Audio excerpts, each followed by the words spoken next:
Olá, boa noite, boa tarde, bom dia para quem está nos assistindo. Boa noite, Vanessa, Isadora, Raíssa, Lisandra e Marcela. Então, hoje, nosso último encontro da disciplina de desenvolvimento de coleções, né? Nosso conteúdo específico com a Vanessa, trabalhando essas 2 semanas com vocês, né?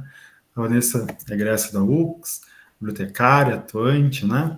No IFSU, faz seu doutorado e está com a gente participando da disciplina.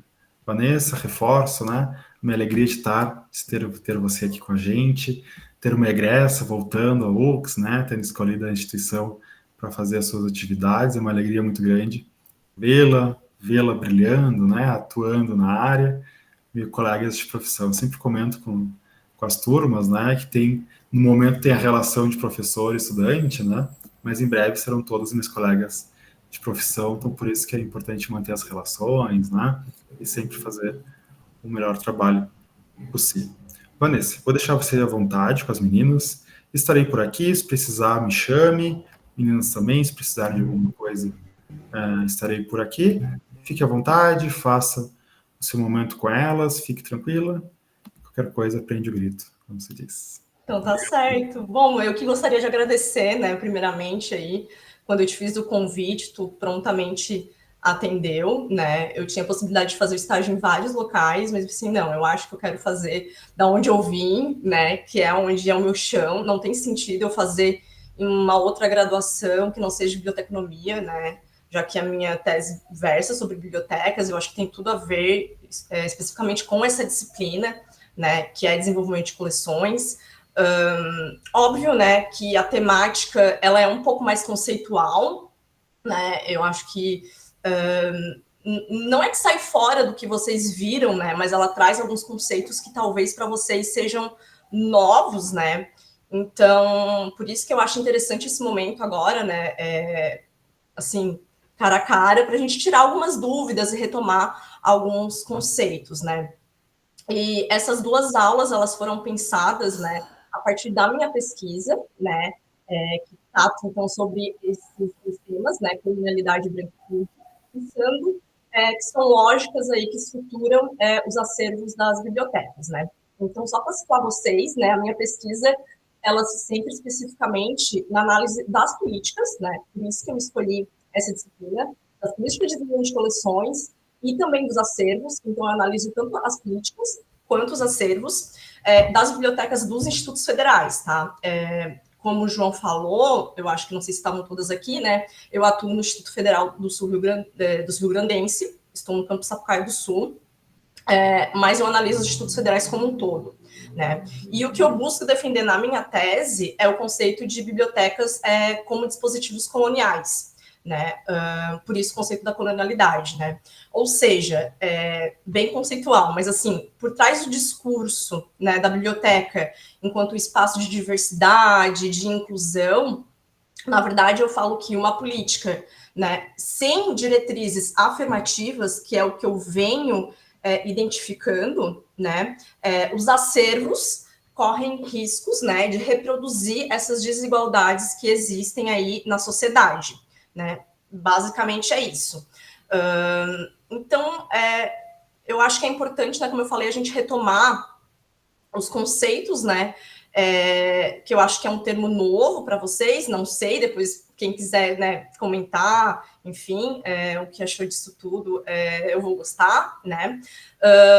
Então, quando eu falo ali de colonialidade, eu até, nas bibliografia, eu trouxe ali o artigo do pensador, né, que é o Aníbal Quijano, que ele que começa a introduzir esse termo, né. Ele é um conceito que ele é muito próximo de colonialismo, né, colonialidade e colonialismo, mas não é a mesma coisa, né. Então, vamos lá. Colonialismo seria, então, um regime político, né, em que um território domina outro, né, ou seja, é o que a gente teve no Brasil, né, a gente viveu aí o período colonial.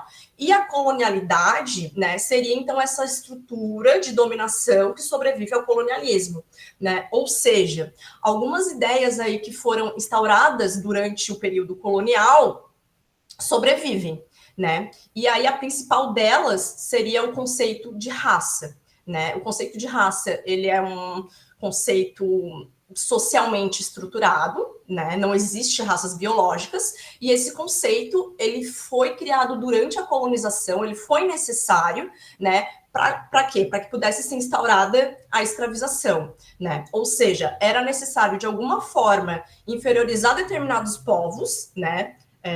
Os negros e indígenas, para que isso pudesse acontecer, né? Então, a partir dos fenótipos que eles viram quando chegaram no Brasil, que existiam pessoas diferentes, né? Foi instituída essa hierarquia, né? E foi a partir daí, então, que começou a classificação e hierarquização desses povos, né? Com base nas características fenotípicas, né? Ou seja, negros e indígenas foram associados como menos humanos, menos racionais, né? Ou seja, povos que poderiam ser escravizados, né? Enquanto o homem europeu se autodeterminou como branco, né? E foi colocado aí como padrão universal da razão, do conhecimento, aquele que produz, né, conhecimento, né? E foi por meio, então, disso, né, da escravização, do conceito de raça, que a Europa, né, conseguiu acumular esse capital, né, se tornando aí o centro do mundo.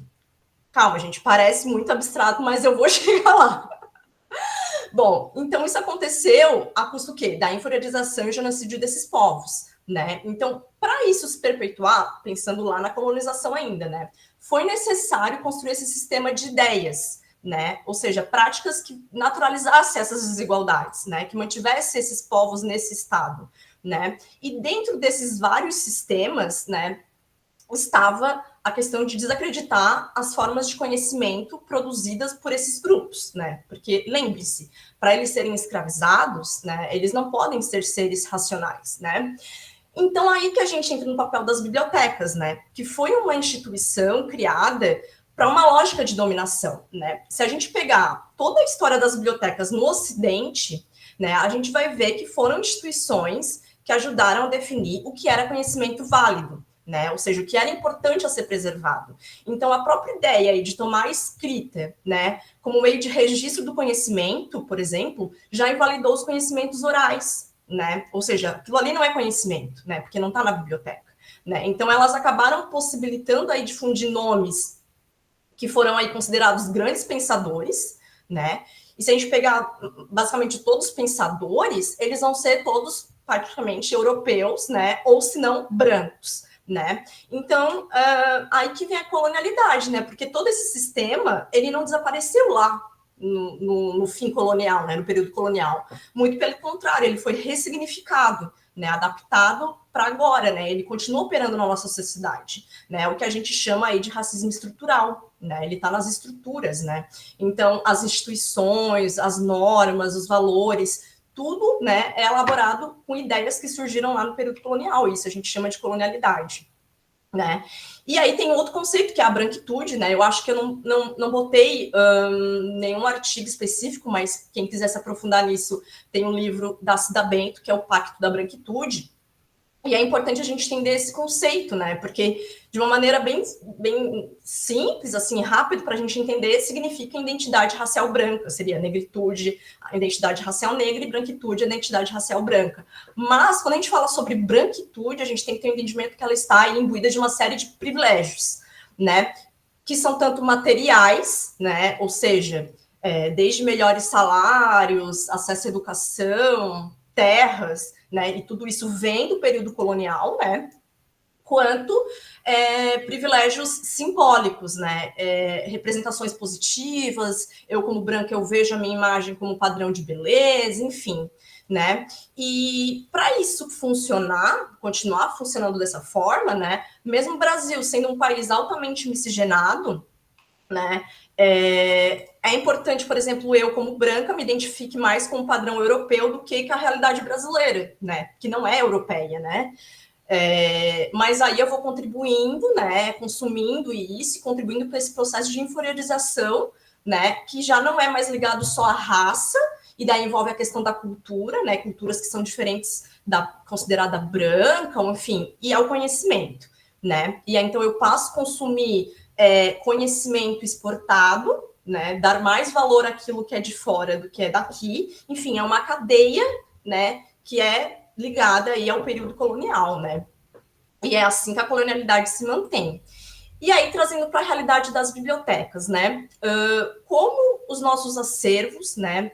Principalmente as políticas de desenvolvimento de coleções, pode contribuir para que isso se mantenha, né? Pensando aí nos privilégios, né? Tanto privilégios materiais, né? Ou seja, como eu garanto acesso a livros mesmo, né? A autores, as temáticas que atendem isso, né? E também privilégios simbólicos na perspectiva que o livro é, na verdade, uma representação, né?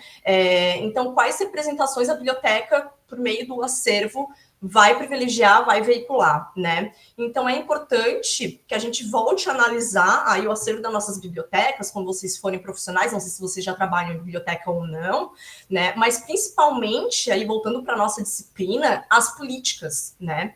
Que, como vocês viram, é o que define o que entra e o que sai, né? Ele é um instrumento normativo.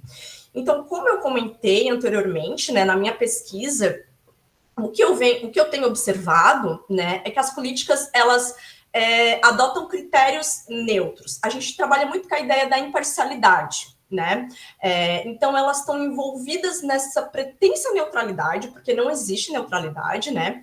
E em nenhum momento, pelo menos assim, nas políticas que eu estou analisando, e aí agora vocês também podem começar a perceber isso, né? Mas em nenhum momento as políticas elas vão considerar a desigualdade que estrutura a sociedade, né? E isso está muito implicado na nossa profissão também, né? No campo da biblioteconomia, né? Porque é comum a ideia de que o profissional da informação seja neutro, ele não pode tomar partido, ele não deve ter posição. Só porque o que acontece é que na medida que a gente é neutro, né? A gente vai estar beneficiando, né, o lado dominante, né? Então, não existe ações afirmativas na política de desenvolvimento de coleções, né? Assim como a gente vê em outras áreas, né? Principalmente da educação, né? Todos os critérios, eles acabam sendo abstratos, vocês já perceberam? Vou citar aqui um exemplo para tornar mais concreto. A questão do critério da autoridade. Acho que esse critério ele é bem famoso aí, né? A autoridade. Um dos critérios lá de seleção está escrito autoridade. O que é autoridade, né? Então, ele pressupõe, quando tu coloca lá autoridade na teoria, pressupõe que a gente defina a qualidade do material, né? A partir da reputação ou do autor ou da editora. Não é verdade? Vocês não viram isso? Espero que sim, viram, né? Então, esse é o critério da autoridade. Acontece que quando a gente aplica isso de uma maneira crítica, né? Quando não tem nada ali falando sobre as desigualdades estruturais que existem na sociedade ou as leis que existem, né? Mas só quando tem lá o critério autoridade e o profissional ele tem que ser neutro, né? Ele tem que ser imparcial, ele vai acabar reforçando as estruturas que eu falei de exclusão. Por quê? Porque a noção de autoridade, assim como o conceito de raça, é socialmente construída. O que é uma autoridade? Quem determina uma autoridade? Então, se a gente tem claro, né, que a produção do conhecimento ocidental, ela historicamente sustentou a partir desses processos que eu falei, né, de inferiorização de saberes africanos, indígenas e etc., né, periféricos. E aí a gente tem o conceito de epistemicídio, que é um outro conceito também importante para a nossa discussão, que vai significar justamente a anulação de determinados conhecimentos, né, a morte de determinados conhecimentos. Então, se a gente adota esse critério de autoridade, né, considerando todo esse contexto que eu falei para vocês, a gente vai ficar nesse mesmo ciclo, né, legitimando um cânone que frequentemente exclui essas formas de saber, porque a autoridade ela sempre vai estar vinculado à academia, né, ou uma lógica editorial, né, certo? Então, vai estar sempre, de certa forma, excluindo a promoção desses saberes que estão à margem, né, desses circuitos institucionais, né? Então, do ponto de vista da diversidade, são critérios problemáticos, se a gente joga assim na política, né, sem a questão das ações afirmativas. É óbvio que agora, né, a gente tem essas legislações, né, a 10.639 e a 11.600, talvez eu esteja falando os números errados, mas é aquela lei que obriga a história e a cultura africana, indígena, nas escolas, tratando de bibliotecas escolares universitárias. Então, com essas leis, é mais fácil o profissional, o bibliotecário, se posicionar, né? Porque, bom, a gente tem a lei, então eu tenho que garantir essa lei, né?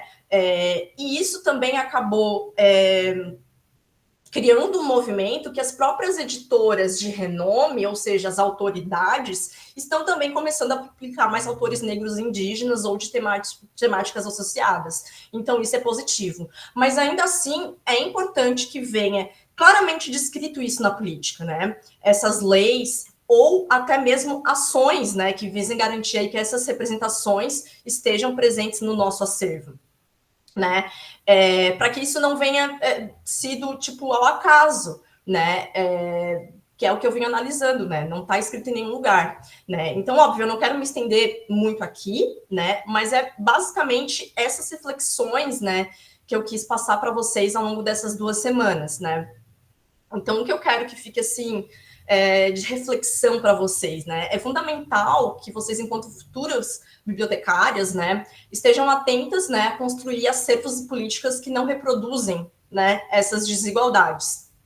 E para isso acontecer, é importante que essas questões, né, de diversidade, de inclusão, não sejam conceitos abstratos, né? Que sejam conceitos claros, discriminados nas políticas, né? Com ações específicas, né, para garanti-la. Porque senão isso acaba ficando vinculado a posições e concepções individuais de quem está na frente da biblioteca. Concordam? Se não está ali descrito, né? Então é importante esse movimento, né? Porque as políticas hoje, como estão, como eu venho analisando, com esses critérios neutros, elas dão margem à construção de acervos que vão reforçar essas desigualdades.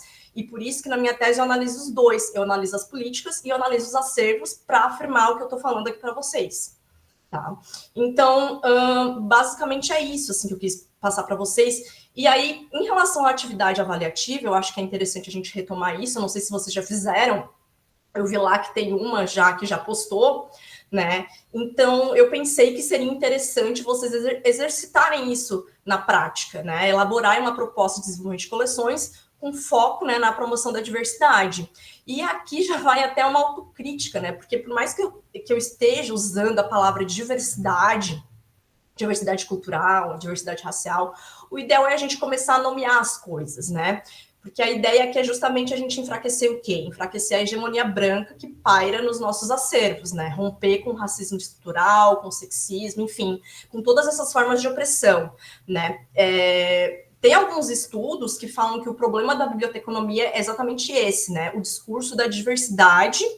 Vamos promover a diversidade, sem falar o real problema, né? Então, por que a gente tem que promover a diversidade? Então, deixar claro lá na política, combater o racismo estrutural, combater o sexismo, o patriarcado, enfim, todas as formas de opressão. Por isso eu tenho que ter essas temáticas, entende? Então, eu mesma, né, enquanto pesquisadora branca, eu tenho essas minhas limitações, porque eu falava muito diversidade, e agora não, agora estou falando de branquitude, vamos combater a branquitude, né? Então, estou sempre procurando, na medida do possível, melhorar isso, né? Mas, enfim, a ideia da atividade era que vocês fizessem esse exercício, né? De pensar de uma maneira decolonial. E o decolonial é isso, né? Ir contra a colonialidade, né? Então, a atividade, né? Não sei se alguém tem alguma dúvida, mas a ideia era, primeiro, vocês escolher, né, um tema aí de um grupo social, né? Então a gente tem a literatura afro-brasileira, saberes indígenas, comunidade LGBTQIA+, e depois realizar um levantamento dessas temáticas no acervo, identificando aí 10 títulos, né? E aí, nesses 10 títulos, a ideia era incluir uma breve descrição, né? É óbvio que vocês vão fazer isso de uma maneira superficial, é uma atividade, vale um ponto, né? Mas lá na frente, como bibliotecárias atuantes, é importante o que a ideia dessa atividade, né, para passar. Quando a gente vai fazer uma lista de aquisições, a gente geralmente olha o título, enfim, vai colocando, né? Mas o que eu tenho percebido é que a gente tem que dar valor ao conteúdo dessas obras. Né? Porque o que eu tenho observado, por exemplo, a gente tem vários livros sobre indígenas, beleza. Mas aí tu vai olhar o que trata realmente aqueles livros não são representações positivas, entende? Então, por exemplo, até que ponto livros sobre saberes indígenas escrito por autores brancos representa de fato saberes indígenas, entende? Não que nós brancos, aqui me incluindo, né, não podemos falar sobre isso, né? Mas a ideia é, a biblioteca oferece pontos de vista dos indígenas pelos próprios indígenas, e aí a gente pode pensar em outros grupos sociais também, né? Então, fica aí, né, o questionamento. Por isso que eu pedi para vocês fazerem descrições, né, dos títulos e não só jogar os títulos, né? Porque a ideia é essa, né? Vocês realmente me justificar por que esse livro e não o outro, né? E, enfim, bom, daí feita essa primeira etapa, depois a ideia é vocês então pesquisar novas obras escolhidas para complementar, né, esse acervo, né, e entregar isso numa forma de proposta de desenvolvimento de coleções. E aí eu coloquei lá o modelo certinho. Não sei se ficou uma dúvida em relação a isso, né? Mas tudo que eu falei aqui, né, de uma maneira muito resumida, tá também no ambiente virtual, né? E não quero me estender muito, né? Mas não sei se também se vocês querem falar alguma coisa, se ficou alguma dúvida, se tudo que eu falei aqui faz sentido, ou se está ainda no mundo abstrato, né? Eu quero dizer que é tipo, super normal não entender, né? Há plenamente outras formas de abordar esse mesmo problema, tá?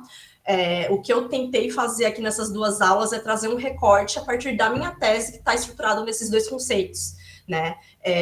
E ao mesmo tempo eu fiz um exercício de tentar apresentar, né, o impacto disso prático, né, na nossa profissão e considerando o desenvolvimento de coleções, né, e especificamente nessa disciplina, né. Então eu tentei fazer, né, pelo menos essa tentativa de sair do mundo acadêmico para a prática, né. Não sei se consegui, mas é isso, né. Eu acho que é isso. Não sei se tem alguma dúvida. Agradeço novamente ao professor João, né? E fico aqui à disposição de vocês para trocar ideia. Opa, a Marcela levantou a mão. Tudo bem, Vanessa? Olá. Boa noite. Boa noite, pessoal. Desculpa, uma parceira aqui do meu lado que me deu uma atrapalhada, desculpa. Sim, achei um tema super relevante, né, para a nossa matéria. Inclusive, essa era uma das dúvidas que eu tinha, porque assim, eu já trabalho em biblioteca escolar e é um processo que a gente tem feito nos últimos anos, justamente por causa disso. No nosso acervo em português precisava de uma renovação, né, principalmente no tocante à diversidade racial, que a gente trabalha com tanto o Fundamental 1 quanto o 2 e médio. Então, para as duas bibliotecas, a gente tem trabalhado muito mais representatividade afro-brasileira, indígena, LGBTQIA+, enfim. E autores desses grupos, né? Que representem os próprios grupos, porque a gente percebeu justamente o que você falou dos indígenas. A gente acabava tendo uma obra ou outra que você fala assim, tá, não vou tirar o mérito, mas se a gente tem indígenas falando sobre eles, sobre seus grupos étnicos, por que não, né? Então, achei um tema muito, muito bom, muito pertinente e que eu tenho visto na prática, assim, diariamente. Só que eu não queria usar a minha biblioteca, aliás, não sabia se podia ou não.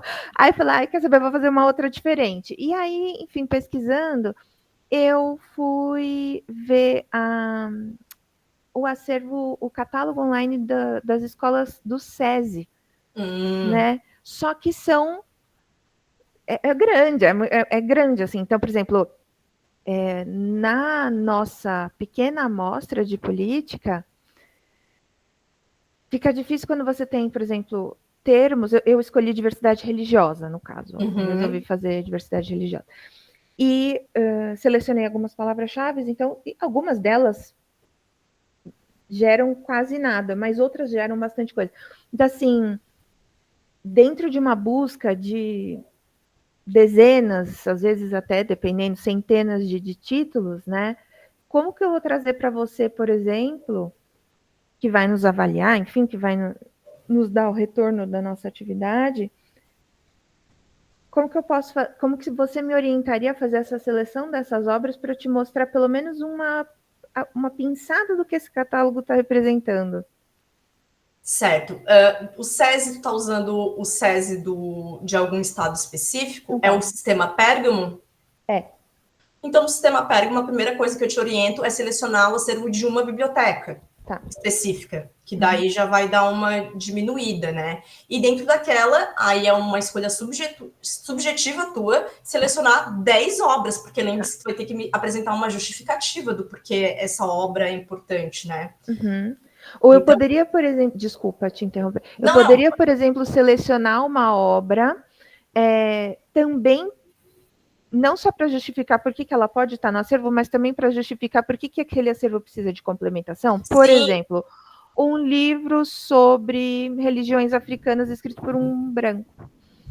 De repente, assim...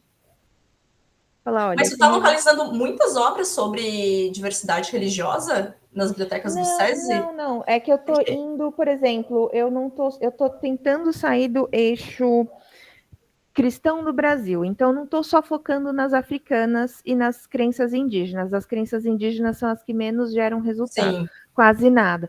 Mas, por exemplo, eu também estou fazendo, né? Ainda estou no meio, não terminei nada, mas por islamismo, enfim, outras religiões que também geram, tanto não ficção como ficção, acaba gerando um número ok. Nada puxa, né? Mas, dentre todos esses termos, essa variedade, selecionar só 10 é difícil, né?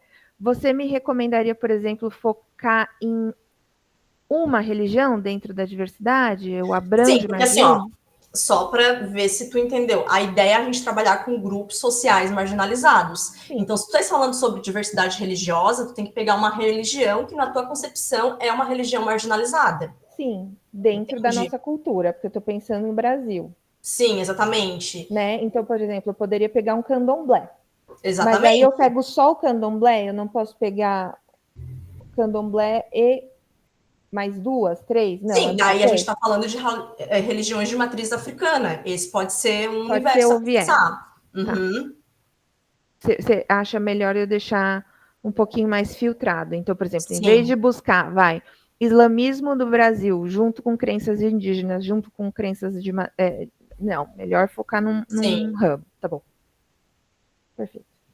Que essa que é a ideia, né? Um grupo social específico. Tá bom. Perfeito. Obrigada. Acho que essa era o grosso da minha dúvida. Estamos aqui para isso. E as outras demais querem comentar alguma coisa? Eu queria muito ouvir de vocês, assim, se eram conceitos que vocês já conheciam, se foi a primeira vez que vocês ouviram isso. Quem não quiser falar e quiser digitar também, fiquem muito à vontade, tá? Não tem certo e errado, já passei pela fase de vocês, eu sei que a gente fica tímida, é normal. Então, boa noite, Vanessa. Boa noite. Eu também estou no processo, assim, que nem a Marcela, estou escolhendo, selecionando as obras, mas, assim, com relação à temática, já tinha contato, sim. Na verdade, acho bem pouco abstrato, para mim é bem concreto, assim, as questões, e eu achei bem interessante, assim, fazer esse trabalho em paralelo, assim, porque, focando nisso especificamente, porque até a gente teve a primeira atividade que a gente fez, que tinha que fazer uma desiderata, assim, nós até tentamos botar obras, assim, que não fosse já chamando, assim, atenção para algumas coisas indígenas, escritores negros, e porque a gente achava importante naquele momento, assim, mas fazer, assim, separado, eu achei muito interessante, porque eu peguei a temática dos indígenas, a literatura específica, que eu quero pegar, tipo, o que eles escrevem em romance, conto, não uma história dos indígenas, tipo, contando a história. E eu achei interessante porque eu acabei conhecendo coisas já nesse pequeno momento, conhecendo vários autores que eu não conhecia, além dos mais tradicionais ali, que a gente vê até, às vezes, na televisão, né, hoje em dia. Mas eu achei bem interessante porque o que você falou do conteúdo, porque eu escolhi a Biblioteca Pública de Caxias do Sul para fazer, e por sorte ou azar, não sei, tem bastante coisa da temática da literatura, que eu achei muito legal, dos indígenas, e foi bem isso que você falou, eu comecei a selecionar a partir do conteúdo, o que aquilo realmente falava, se era tipo um assunto meio... se realmente tinha uma profundidade na questão do conteúdo. E eu acho que isso que foi legal, assim, de encontrar eu quero dizer que foi legal encontrar uma biblioteca que até tinha alguma coisa considerável, acho que, se não me engano, encontrei umas 40 obras, assim, do que eu estava buscando, e aí eu consegui ir procurando sobre o conteúdo, sabe? Isso me chamou a atenção, quanto fazer esse olhar para o conteúdo da obra está sendo importante, assim, para fazer essa seleção. Eu acho que é isso, assim, que eu queria... Eu fiquei só um pouco na dúvida no trabalho, quando fala em avaliação do acervo, e você fala em colocar indicadores. Por exemplo, assim, seria eu pensar, tipo, como que eu vou avaliar esse acervo no sentido... se as obras estão sendo utilizadas, se está tendo circulação da obra, se... no caso dos indígenas, eu pensei, por exemplo, se tem várias etnias que estão sendo complementadas nesses autores, sabe? É uma coisa nesse sentido, a avaliação? Sim, pode ser tanto em questão, em relação quantitativa de autoria, temática, a questão de circulação, são critérios que, assim, eu deixei livre porque eu quero exatamente ver a criatividade de vocês para pensar diferente, sabe? Porque isso a gente não vê na literatura de desenvolvimento de coleções, né? Não existe, assim, critérios para avaliar a diversidade. Inclusive, agora eu aprovei um artigo que vai sair em breve, que é métodos de avaliação de acervos em diversidade, né, para bibliotecas. Então, que se tu precisar, não existe, né? O que existe são adaptações, né? Então, logo aí já vai ser um artigo para ajudar vocês na atividade para a próxima turma. Só tu já terminou de Sim, já terminei. Então, te ouvindo falar, eu quero dar um exemplo, né? Quando a gente fala de conteúdo, tipo esse... Ai, não vai dar de ver... Opa, assim, tá. Esse livro aqui foi um dos livros que eu verifiquei numa das bibliotecas, que é a Arte Brasileira, Arte Indígena. Ele foi um livro que foi, inclusive, distribuído, né, pelo FNDE, naquele Programa Nacional de Biblioteca Escolar. E aí, se vocês analisarem aqui, o nome é Arte Indígena. O que tu espera num livro de arte indígena? Obras produzidas pelos indígenas. Só porque o que tem... Deixa eu pegar aqui uma ilustração. A perspectiva que ele traz, na verdade, não é arte indígena. São autores, não, artistas. Acho que aqui é artistas... Ai, eu borrei a tela e agora não vai dar para ver. Mas, enfim, a obra toda, ela traz, na verdade, retratos de pinturas de artistas europeus retratando indígenas. Tipo, é um absurdo, sabe? E daí tá lá, tu vai pesquisar arte indígena, vai aparecer esse livro. Então, quando eu falo analisar o conteúdo, é isso. Tem um outro livro, que daí eu não vou ter aqui, que era um livro que falava sobre as religiões... era Umbanda, era específico de Umbanda. E aí estava lá como um conselho, né, para os praticantes não realizarem seus rituais próximo a escolas, à rua, às praças, porque isso ia passar uma imagem ruim da religião para os não praticantes. Gente, olha, Corpus Christi cheio de tapete no meio da rua e ninguém fala nada, sabe? Então, por isso que eu digo que é importante não só a gente colocar esse livro falar sobre religião africana, vou botar aqui na biblioteca que vai fazer sucesso. Não, é importante quem está escrevendo esse livro, né? O sumário, olhar o sumário, a introdução. Então, eu acho que a gente tem que ter esse olhar, né? Como um gestor, no caso de vocês, futuras gestoras de bibliotecas, né? Para realmente ter um acervo que contemple, né, de uma maneira positiva esses grupos sociais, né? Porque de nada adianta tu ter um acervo que até tem o tema, ou, por exemplo, eu tenho um acervo, mas todo ele é só sobre racismo e escravidão, né? Quais são as imagens positivas que a gente tem, né? A arte negra, né? Enfim, outras áreas do conhecimento que têm imagens positivas desse grupo, não só obras que falem sobre racismo, sobre o período da escravidão, sabe? Então, a gente ter esse olhar, né? Voltar o nosso olhar para essas questões também é importante. E volto no ponto, é importante que essas questões estejam, de alguma forma, vinculadas nas políticas de desenvolvimento de coleções, para que não fique vinculada a posições individuais, né? Não, eu voltei aqui, vou fazer uma lista, porque igual vocês falaram, né? Quero atualizar meu acervo. Beleza, mas isso tá na política de gestão de coleções? Não tá? Vamos atualizar? Vamos colocar algum artigo lá em algum lugar que isso é importante? Porque daí tu assegura que o acervo realmente vai cumprir isso, né? Falei demais. E as demais querem compartilhar alguma coisa?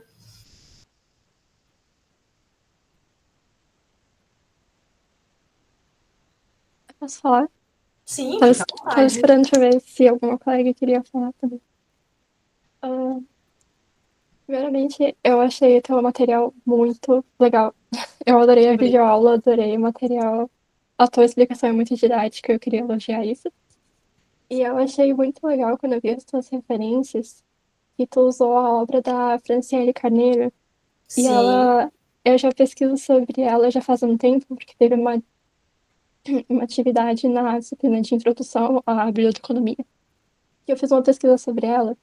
E eu achei muito interessante o trabalho dela e eu já comecei a acompanhar, e daí foi por meio dela e de outros autores que também estão ali junto no grupo dela, que falam também sobre a branquitude e sim. esses temas.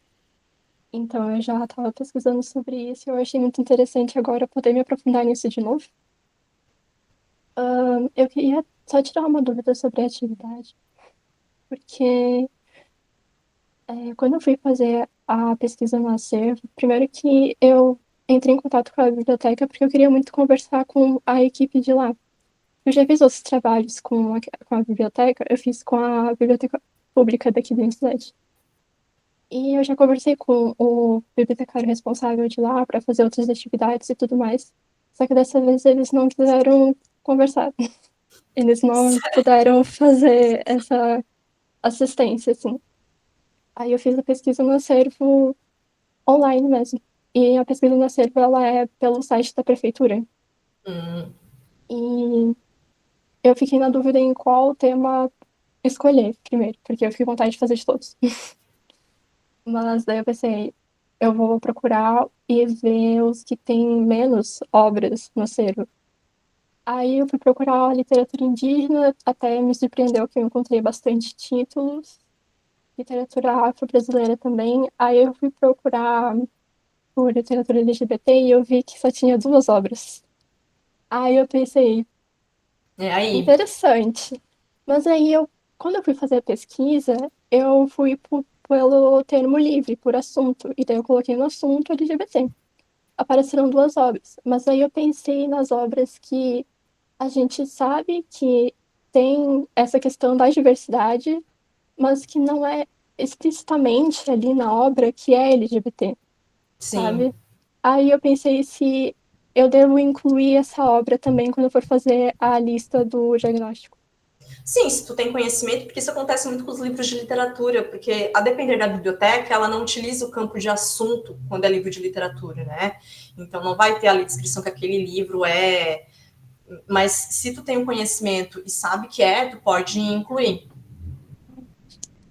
Porque os livros que eu encontrei, eles eram da autora Florence Victoria Mendes. Eu particularmente não conhecia, mas são livros, são romances, assim, e é mais juvenil. E só tem Mas 2. eles estão indexados como literatura LGBT. Isso. Interessante, porque se eles adotam essa indexação, era para adotar para todas, né? Para mais obras, no caso, se tiver no acervo, né? Então, eu já vi que lá tem, por exemplo, o retrato de Dorian Gray. Mas não entra como ali na indexação que eles fizeram, não Porque entrou como provavelmente está LGBT. indexado há muito tempo e eles não fizeram essa. Não, agora vamos fazer um projeto para fazer esse levantamento e indexar todas que já estavam no acervo anterior, né? Mas aí, quando eu for fazer o diagnóstico, eu aponto isso, sinalizo essa questão. Sim, sim, é interessante. Porque assim, não é assim, caso vocês tenham algum tema que, como eu falei, que não tenham as 10 obras, né? Coloquem, né? Só as que vocês encontrarem e daí apontem, não existem mais, enfim, né? Eu estava conversando com a Raíssa, a gente conversa bastante, porque a gente faz alguns trabalhos em dupla. Eu até estava conversando com ela sobre o que nas bibliotecas, editoras, livrarias e afins, como que eles fazem para classificar um livro como literatura LGBT quando isso não está explicitamente, sabe? A gente, tipo, quando eu leio, eu consigo identificar que é uma obra que traz a diversidade. E eu posso pensar em vários exemplos, mas a gente vê que não, quando eles vão colocar na coleção, eles colocam em outro lugar, Sim, sabe? sim. Aí eu pensei também literatura sem ser questões mais didáticas de pesquisa, assim, mas literatura no geral, né? Eu pensei, Não agora eu ficção, no falei, caso. sim, eu pensei no Retrato de Dorian Gray, pensei no Sete Maridos de Evelyn Hugo, pensei como se fossem os vilões. Esses títulos, assim, que são famosos, a gente sabe que tem uma diversidade, tem questões LGBT, mas as pessoas não consideram dessa forma. Sim. Uhum. Só tem que lembrar que tu vai ter que fazer justificativa para esses livros, então tu vai ter que, ao menos, conhecer um pouco a história, né? Sim. Bom, mas se tu sabe é porque tu já conhece a história, né? Outra dúvida que eu queria tirar, eu não sei se vai fazer muito sentido quando eu falar, é porque quando eu penso no que eu vejo no acervo da biblioteca pública e no que eu conheço das pessoas que moram aqui na cidade e do que elas vão precisar de material informativo que elas gostam, que elas procuram. Eu conheço muitas pessoas que são LGBT, que são de candomblé, que são de umbanda e afins, e elas, eu sei que elas não frequentam a biblioteca por não ter material que interessa a elas lá. Sim. E daí eu pensei se teria alguma forma de colocar no trabalho, meio que juntar dois temas, assim. Tu diz para análise, é É, melhor se concentrar só num, tá? Porque tu vai ter que fazer justificativa e tudo, aí fica muito amplo, sabe? Se tu vai fazer de LGBT, foca no LGBT. eu fiquei com essa vontade porque por essa questão de conhecer mesmo a comunidade e o que existe no acervo. Bom, da dúvida que eu tinha era isso. Eu estava em dúvida com a questão dos indicadores, que nem a Lisandra falou, mas eu já anotei aqui, eu já cessou a minha dúvida. Acho que o que eu queria falar era isso mesmo. Eu Obrigada, sei, obrigada pela contribuição de todas aí. Não eu que sei se as demais agradeço. querem falar. A Raíssa estava com dúvida no trabalho, eu não sei se ela tá ouvindo, mas ela falou para mim as dúvidas dela e ela falou para mim que talvez ela não conseguisse participar da aula por conta do horário. Eu não sei se ela tá aí ainda, se ela quer falar. Senão eu posso falar para ela e depois ela vê. Não sei se é a mesma Tô raiz. aqui sim. Eu tô fazendo da biblioteca universitária, né? Aqui pertinho da minha casa. Eu tava até pensando em ir lá pessoalmente para conversar, né? Porque eu não tô achando na pesquisa os livros que tem na biblioteca, né? Na questão física. Porque lá eles têm um sistema integrado de pesquisa. Então, quando não tem um livro específico, né? Ah, não tem o livro No Avesso da Pele, tipo, que eu procurei ali, né? Não tem, mas tem outra instituição que eu posso reservar e pedir para ir ali na biblioteca da Univale. Eu não sei se eu poderia incluir, entende? Porque não está falando sobre o acervo da Univale, está falando sobre o acervo de outra instituição, Sim. mas que está integrado, né?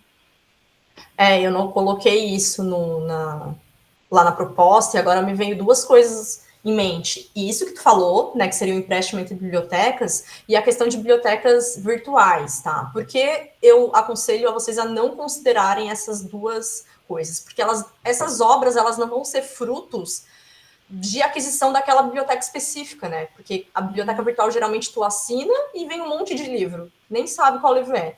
E a questão das outras bibliotecas, a mesma coisa, né? Tipo, não foi pensado no acervo, assim, não, o bibliotecário escolheu aquele acervo para aquela biblioteca. Não, tu está pegando de uma outra biblioteca, de uma outra realidade ali, né? Mesmo que é do mesma universidade, mas aconselho a não pegar. Óbvio que eu não posso cobrar isso de vocês porque não está na proposta, tá? Mas já que a gente está conversando aqui, eu aconselho a se ater a uma biblioteca. Por isso, ali que fala Lisandra, eu falei, tá fazendo de todas as bibliotecas? Não, filtra em uma unidade, mesmo sendo dentro de um sistema. Quando eu pensei, na outra biblioteca, né, que está ali na mesma integração, eu pensei exatamente isso que a prof falou, mas não foi a biblioteca, o pessoal, a gestão, que pensou, né, nessa coleção, nessa obra. No entanto, que o meu tema, né, é literatura afro-brasileira, e ele também é bastante amplo, né, e visa tanto essa questão das falas das pessoas negras, né, então também eu pensei não faria sentido eu colocar um autor branco falando sobre, né, porque eu acho que também isso não é o caminho, mas eu também fiquei em dúvida, em colocar temas que só falem sobre questões raciais, tipo Conceição Evaristo, que retrata bastante, né, a vida na periferia, a vida doméstica. Então, eu estava pensando em citar alguns autores que também são negros, mas que falem de poesia, que escrevem poesia, tipo o Cruz de Souza, que eu conheço, assim, daí eu ia pesquisar mais, mas que não faz tanto assunto sobre essa questão racial, de preconceito, né? Sim. Daí eu poderia incluir também, né, nessa questão de literatura brasileira.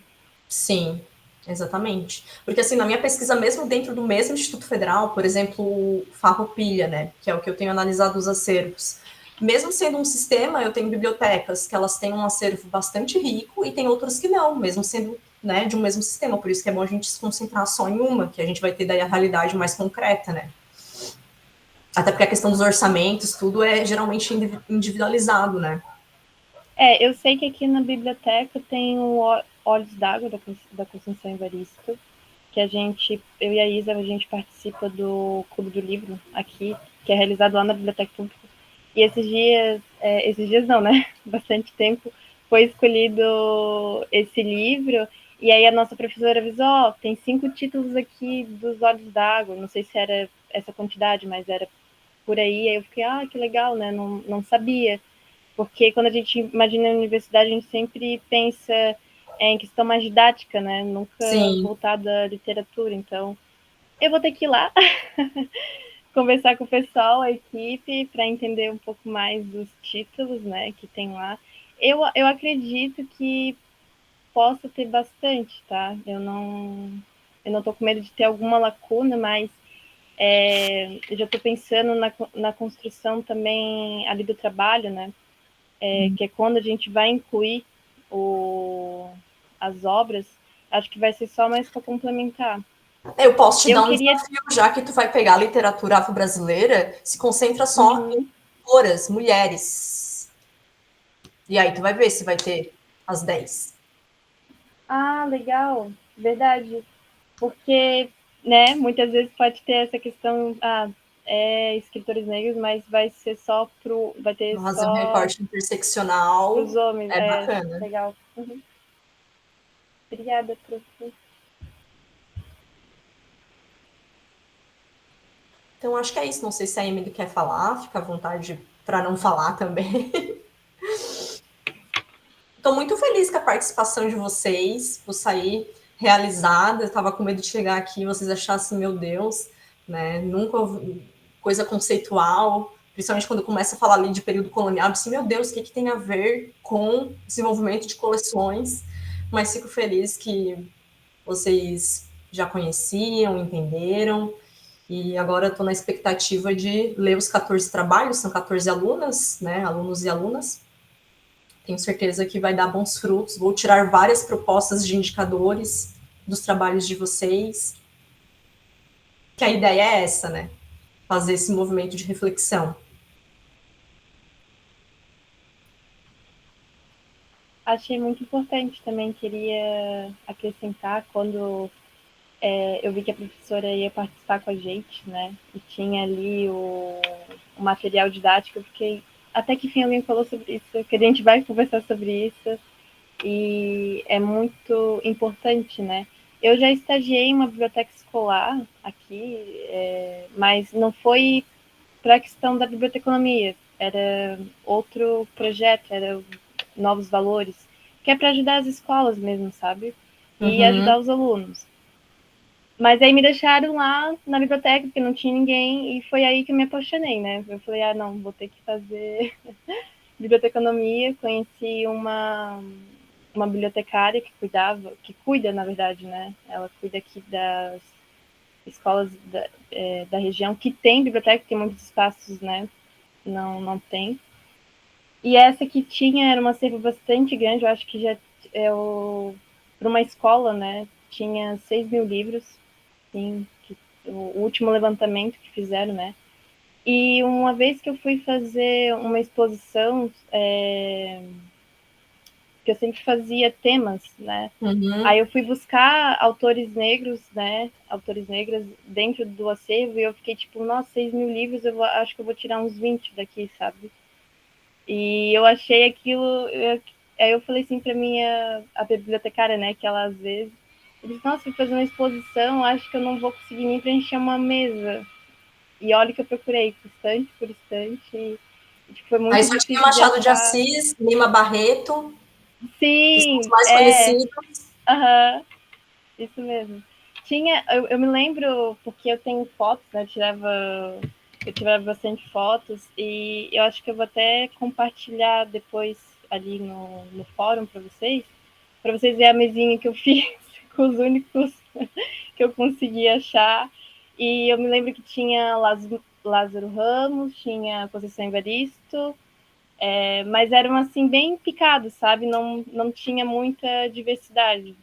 E outra coisa, tu falou que era biblioteca escolar, né? E outra coisa, tá, que eu tenho percebido na minha pesquisa é que esses livros, quando tem, eles não são fruto de aquisições da instituição, eles são frutos de ou doação ou programas do próprio governo, né? Então daí a importância também de se ter, né, o FNDE, né? Porque se não fosse por eles, não teríamos, né, a maioria dos títulos aí que eu pelo menos localizei nos institutos federais. Falando de Instituto Federal, que é uma instituição que tem dinheiro, né? Agora não tanto, né? Mas, enfim, já teve períodos com muita verba, né? E não era prioridade adquirir essas obras, né? Porque quase todas as obras que eu estou identificando são fruto desses projetos, né? Que também é um dado interessante aí para se analisar, né? Acho que é isso, João. Quero agradecer novamente, né, a tua acolhida aí. Eu só tenho a agradecer, saiu aqui muito feliz, né? E aguardando aí os trabalhos que tenho certeza que serão maravilhosos. Nós também te agradecemos, Vanessa. Obrigado por trazer o tema para a disciplina, que é super necessário, mais do que importante, né? Mais do que interessante. Ele é um tema necessário e tem muita relação em muitos pontos com o tema da próxima semana, que é sobre censura. Sim, eu vi. O quanto também a censura está nesse tema da colonialidade, né? O bibliotecário que não quer conversar, né? Não deixa de ser também, às vezes, em muitos casos, uma forma de censura, né? O não ter esses títulos também já pode ser uma forma de censura, né? Seja por falta de recursos, enfim, mas também, às vezes, uma forma de censura. Então é muito importante, porque tu me traz um problema, entre aspas, né? Um problema bom, que é para continuar discutindo de alguma forma. Eu não vou ter, sem dúvida, conhecimento que tu tem no tema, né? Mas nas próximas turmas eu vou precisar incluir também esse tema, essa pauta, e já fica o convite para vir conversar, pelo menos em algum momento, com a turma do próximo ano. Venho sim. Vai ser um prazer tê-la. Turma, obrigada pela participação, bons trabalhos lá com a última atividade da disciplina. A Lisandra comentou, né, que também tem relação com a primeira atividade que vocês fizeram, né? Já fica, entre aspas, uma provocação também para vocês revisitarem a primeira atividade lá e ver que autores escolheram, né, que obras escolheram. Então, agora, percorrida a disciplina, tendo conteúdo com a Vanessa, retomarem, né, a primeira atividade, quando acabar a disciplina, enfim, quando tiverem mais calmas, mas olharem, né, que lista, que obras escolheram, que atores escolheram, acho que pode ser interessante também. Vanessa, muito obrigado, continuamos lá na disciplina, né? Hoje ainda é dia quarta, dia quinta? perdido já, quinta, né? Quinta. Tem a continuidade da disciplina, depois a Vanessa vai avaliar e dar um feedback para vocês. Obrigado, Vanessa. Obrigado, turma. Seguimos. Tchauzinho. Noite. Tchau, boa noite. Boa noite.